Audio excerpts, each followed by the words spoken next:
Toda historia tiene un protagonista. Amamos a unos protagonistas y detestamos a otros. Lo importante es tener claro quién es el protagonista de tu historia y hacerlo atractivo. Hoy quiero platicarles sobre cómo hacer interesante a tu protagonista, cómo hacer que se gane el amor de tu lector o espectador.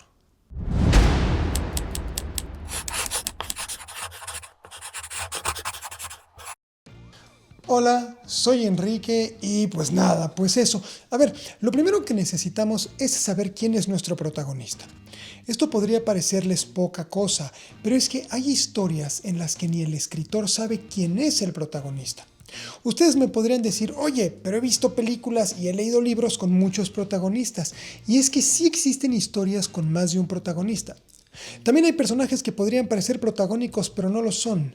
Hay novelas o películas que combinan varias historias en una sola y por ende cada historia tiene su protagonista. También hay historias que tienen dos protagonistas con la misma importancia. Hay historias muy amplias que pueden tener un montón de protagonistas por lo largas que son. Pero todo eso es tema para otro video. En este video partamos de que estaremos escribiendo un cuento, una novela o un guión con un protagonista claro.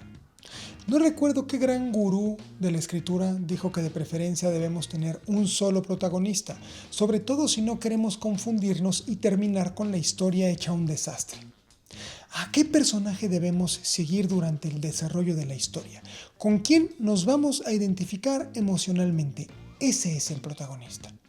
Algo que es bien importante subrayar es que por un protagonista no debemos sentir simpatía, debemos sentir empatía. De otro modo no podríamos tener protagonistas como Walter White, Anakin Skywalker o Víctor Frankenstein.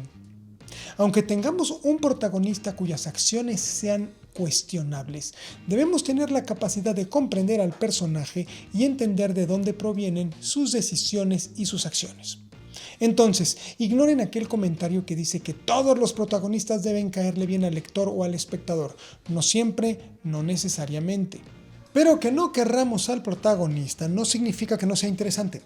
Podemos amarlo o podemos detestarlo, pero sea de un modo u otro, es necesario que el protagonista sea interesante para el espectador, porque de otro modo, el público, el lector, no se va a vincular, no se va a meter en la historia y no le interesará lo que estamos contando. Los siguientes puntos son la manera más común en la que podemos hacer que nuestro protagonista le guste al lector o al espectador y se vinculen con él y por tanto con la historia de una manera más sencilla. Atractivo físico. La belleza física de los personajes los hace atractivos de entrada, mientras que la fealdad puede llevarnos al rechazo. Usar la belleza física es positivo, pero no debemos confiar solo en ella. Un personaje que sea solo hermoso o hermosa, sin algunas de las características que siguen en esta lista, puede incluso ser considerado superficial. Se debe usar este elemento, pero no abusar de él. Me podrían decir que el consejo en sí mismo es superficial, pero no, el cine y la literatura comerciales hacen uso constante del atractivo físico. Cualquier persona puede escoger a su Avenger favorito de entre tantos actores y actrices muy guapos. Ni Superman ni Bruce Wayne son feos. La ficción comercial, no olvidemos, es aspiracional. Víctima. Si un personaje es víctima del peligro, el sufrimiento o la injusticia, pero soporta todo eso de forma estoica, le caerá mejor a la audiencia. No quiere decir que el personaje no pueda llorar ni sufrir, pero sí que esas emociones deben llegar después. Deben llegar una vez que el personaje ha soportado mucho, una vez que se rompe. Si el personaje llora, sufre o se queja desde un inicio, será visto como débil, sobre todo si se queja. En la vida real nos caen muy mal los quejosos, los que se quejan y se quejan sin hacer nada al respecto. En la literatura también. El protagonista no se queja, intenta resolver. Y puede ser que lo intente hasta que se rompa por no lograrlo, hasta que se rompa por la injusticia. Eso es otra cosa. No se queja. Salvador. Nos atrae que una persona salve a otra que está en peligro y que no tiene forma de ponerse a salvo. Sin cuestionárselo, nuestro personaje está ahí para ayudar a los demás y eso nos gusta, nos atrapa. Ese sentido de la responsabilidad nos parece admirable. Aun cuando el rescate falle, el personaje ya se habrá ganado nuestra estima. Por eso hasta los más desgraciados como Walter White o El Padrino salvan, rescatan y tienden la mano. Pero cuidado, el personaje debe rescatar a alguien que desea ser rescatado. Un personaje que entra a salvar cuando nadie le ha pedido ayuda puede verse como histriónico o hambriento del aplauso y de la admiración. Un payaso. Sacrificio. Sacrificio. El sacrificio es el acto de altruismo máximo de cualquier ser humano. El personaje no le da importancia a verse afectado a su propio bien siempre y cuando rescate a la persona que lo necesita.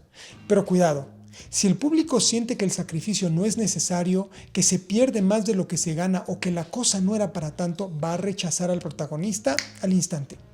Si como escritores sabemos que el personaje tiene claras alternativas al sacrificio y de todos modos se sacrifica, el lector o espectador se va a enojar porque va a detectar en ese sacrificio un momento forzado, la mano de un escritor que no supo crear un mundo en donde ese sacrificio se sienta natural. Valentía. No es igual ser valiente a no tener miedo. El valiente enfrenta el miedo en lugar de correr para el otro lado. Eso es lo que lo hace valiente. Si el personaje se arriesga por lograr sus ideales, si enfrenta sus miedos a pesar de que lo paralizan, nos va a caer bien. Vamos a vincularnos con él. Un personaje cobarde nos va a generar rechazo. El protagonista valiente se mantiene con la frente en alto a pesar de las circunstancias. Tiene miedo pero sigue adelante. Tiene miedo pero hace las cosas aún con el miedo encima. Si el personaje sencillamente no tiene miedo, entonces no es valiente. Justicia. El personaje busca ser justo sin importar las consecuencias. Es posible que se sacrifique por lograr que haya justicia, que cada uno reciba lo que merece. El personaje sabe que hablar lo llevará a perder su trabajo, su vida, su bienestar, pero de todos modos habla y señala al culpable, busca levantar la voz en contra de la injusticia. En la vida real, la injusticia nos molesta, es quizás el mayor generador de ira en la humanidad. En ficción, también. Palabra de roble. Palabra fuerte. El personaje que cumple sus promesas se gana al lector o espectador. Es capaz de sufrir o verse inmiscuido en cosas terribles y dolorosas por cumplir su palabra. Juega derecho, dice la verdad. En cambio, un personaje que es tramposo nos va a caer mal. El personaje que no cumple su palabra, que dice una cosa y hace otra, nos genera rechazo en la verdad y en la ficción. Pero cuidado, un personaje puede tener palabra de roble y que no lo parezca, como Jack Sparrow, que todo el tiempo nos parece un traidor constante hasta que se descubren sus verdaderas intenciones y vemos que tiene palabra de roble en realidad. Actitudes hacia los demás. La forma en que un personaje se porta con los demás es un gran generador de empatía. El personaje puede ser un desgraciado, pero si trata bien a algunos, nos caerá bien. O de menos nos vamos a identificar con él de forma más sencilla. ¿Cómo trata el personaje a sus colaboradores, al mesero, a quien le entrega el carro en un estacionamiento? ¿Cómo trata a sus amigos, a sus empleados, a las mujeres, a los niños, a su pareja? Podemos saber mucho de una persona a partir de cómo trata a los demás. Voluntariado sin deseo. El voluntario es el que se lanza a hacer algo que no le corresponde, que requiere de gran valor y que no le va a traer nada bueno a largo plazo, a veces ni en corto ni en mediano. Aquel que se lanza a una misión que nadie va a considerarle valiosa. Lo hace porque hay que hacerla, porque es importante, porque puede, porque desea ayudar a otros, porque nadie más lo hace, aunque no se lleve ningún crédito por ello. La hace porque hay que hacerla, porque es importante, porque puede, porque desea ayudar a otros, aunque no se lleve crédito alguno. En ocasiones la misión es importante y el logro será recordado por siglos, pero el protagonista no quiere llevarlo a cabo de todos modos. Frodo es un buen ejemplo. No quiere llevar el anillo. No le queda de otra. Es el único que puede. A él el honor no le importa. No quiere hacerlo y cuando lo hace no es por la recompensa al final de la gesta. Capacidad natural para resolver problemas. A ver, este es muy interesante y no debe confundirse con la inteligencia. Al espectador o al lector no le atraen tanto los personajes inteligentes, le gustan los personajes con capacidad natural para resolver problemas. No queremos personajes que sepan cómo salir del problema porque lo dominan, lo han estudiado y saben la teoría, sino quienes lo intentan y lo logran. Son personajes listos, naturalmente listos, que no saben lo listos que son porque su inteligencia es práctica. No se sienten superiores ni nada por el estilo porque no ven su capacidad como inteligencia. Indiana Jones no sale de los problemas que sale por ser doctor, académico o arqueólogo, sino porque es un aventurero. Estos personajes incluso son torpes en otras circunstancias. Que un personaje se sepa listo a sí mismo y lo demuestre y lo presuma nos puede llevar al rechazo. Nos caen muy gordos los presumidos. Cuando descubrimos que alguien sabe salir adelante por su propio esfuerzo y por no rendirse, eso nos cae muy bien. Salva al gato. Se habla de que el protagonista salva al gato cuando hace algo que no está obligado a hacer y que es positivo, que demuestra su buena voluntad y que lo aleja de la necesidad de hacerle daño al prójimo, pero sin dejar de ser justo. Eso hace que el personaje le caiga bien al espectador casi al instante. Un ejemplo obvio que incluso juega con el término es el señor increíble en Los Increíbles de Pixar, en donde el protagonista literalmente salva a un gato. O como Frank Keller en Prohibida Obsesión. Arresta a varios villanos, pero uno de ellos llega con su hijo. Y no lo quiere arrestar frente a los ojos del niño. Le enseña su placa de policía así como por abajo del agua y le dice, te atrapo después. Con esto, el personaje nos demuestra que sí lo va a arrestar, no está fallando a su ética, pero que no lo hará frente a su hijo, lo cual lo hace un buen hombre. Por cierto, no confundan la herramienta narrativa esta que estamos viendo ahorita con la estructura narrativa del mismo nombre. Si quieren saber todo lo necesario sobre la estructura narrativa de Salva al Gato de Blake Snyder, les dejo mi video buenísimo acá arriba y en la descripción. Las amadas imperfecciones. Cuidado con todos los puntos anteriores. Si el personaje es demasiado maravilloso, vamos a perder a la audiencia. Si tiene todas las características de arriba que hemos estado viendo, va a ser tan irreal y fantasioso que no lo creeremos o lo odiaremos por ser tan perfecto. Por ello es importante llenar a los protagonistas de claras imperfecciones. Hay que poner en la balanza que un personaje sea amado y que sea realista, creíble.